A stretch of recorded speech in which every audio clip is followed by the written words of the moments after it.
So I had a thought that I wanted to share. I'm sitting here cleaning. It's something that I basically was born socialized to do. Sitting here cleaning up for a friend.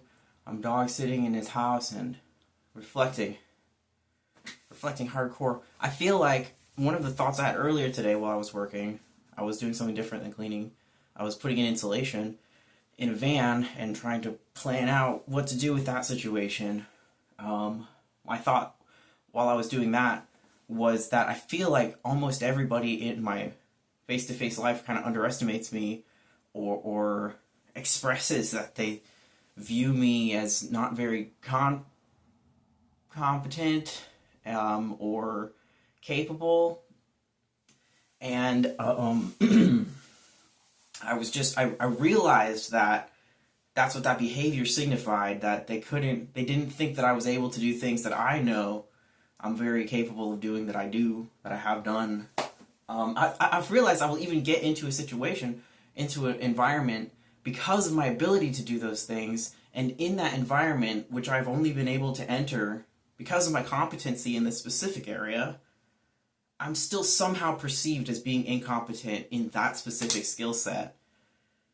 I'm thinking about this and cleaning, and then I'm realizing how being born a girl meant for me that I was socialized with the expectation that I would clean, and so I learned a lot about it. I even had some jobs with my ex-partner where that was our profession.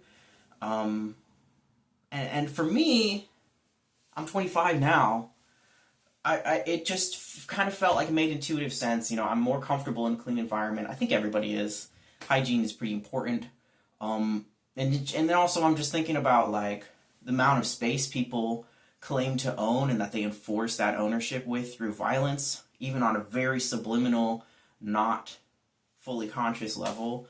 People will take up a lot of space, enforce their ownership of that space with violence, but the space is way bigger than they are capable of handling, because it's just not, it's too much. They were told that's how much they need to take. They were given that ideal, but it's really not necessary or healthy for everybody, because whenever people take up and occupy the space through violence, they're doing it at the exclusion, it's like the assumed exclusion of everyone else. And by everyone else, of course, I mean the rest of the ecosphere, including bugs, including plants, including other animals, mammals or not. So I'm sitting here cleaning, and I'm thinking about how that effort, that labor of cleaning, is so invisible to a lot of people. I've even been explicitly told I don't notice that kind of thing by somebody who expected it from me and then resented me for. I think that a lot of people will carry these emotions. They'll carry that resentment. They'll carry that pattern of occupation because it hasn't been pointed out to them, and of course they're socialized into it. Much like I'm socialized to clean as a way of showing care, even though that cleaning is such a common blind spot for people. And that same effort, I think, also applies to gardening and environmental cultivation. For me, I gorilla plant. I have gorilla planted for a long time. I've planted gardens for people that they have intentionally destroyed several times. That's happened more than once. I've planted gardens for people who take it for granted, and who just show no amount of love or appreciation or reciprocity for that effort. I